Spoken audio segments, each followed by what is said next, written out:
بسم الله الرحمن الرحیم. درنو مسلمانانو اوریدونکو، موږ د مؤمنانو د اصلاح لپاره د رحمت درسونه شروع کړي ول قرآن او حدیث. دا د په دې سلسله کې مو د نبوي احادیثو لړۍ شروع کړي، هغه چې پکې د الله د رحمتونو څخه یادونه شوې ده.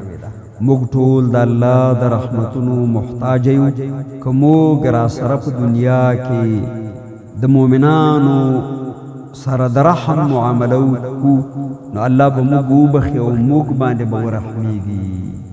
عن جابر بن عبد الله رضی الله عنهما، لجابر بن عبد الله رضی الله عنهما څخه روایت دی، قال دی وی قال رسول الله صلی الله علیه وسلم رحم الله رجلا سمحا، الله دې ورحمېږي په هغه انسان باندې سمحن چې هغه د نرم مزاج خاوند دي، د ښې ګزارې او د ښه چلند والی. اذا باع، چې کله یو څه پلوري او خرڅوي، واذا اشترا، چې کله څه پیري او اخلي، واذا اقتضا، او چې کله خپل حق قرض د بل نه غواړي.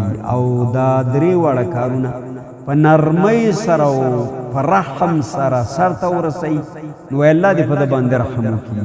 فرمایي نبی صلی الله علیه وسلم چې الله دې ورحمېږي په هغه انسان باندې چې دی د غوره ګزارې والا دی په اخیستلو خرڅولو کې او د قرضونو په غوښتلو کې. حدیث په دې باندې دلالت کوي چې د الله د رحمتونو مستحقین خو ډېر خلک دی، خو یو هغه څوک دی چې په ښه توګه په نرمه ژبه اخیستل او خرڅول کوي. بل هغه مسلمان د الله د رحمتونو مستحق دی چې هغه په چا باندې قرض ولري، نو د قرض په اخیستلو کې سخته لهجه استعمال نه کړي، بلکې د لطف او د کرم الفاظ استعمال کړي، د نرمۍ الفاظ استعمال کړي. په دې سره به حسن د اسلام د ده په ژبه باندې راشي او د ده د طرفه نه به مسلمانانو ته اسلام د رحمت او د پیرزو او د اخلاقو دین معرفي شي. الہ العالمین دې په موږ او تاسو باندې رحم وکړي چې موږ په دې ټولو حالاتو کې او د زندګۍ په ټولو کارونو کې په نرمۍ سره وچلیږو او د شدت او د سختۍ نه مو دې الله وساتي. امین یا رب العالمین. وصلی الله تعالی علی نبینا محمد وعلى آله وصحبه اجمعین.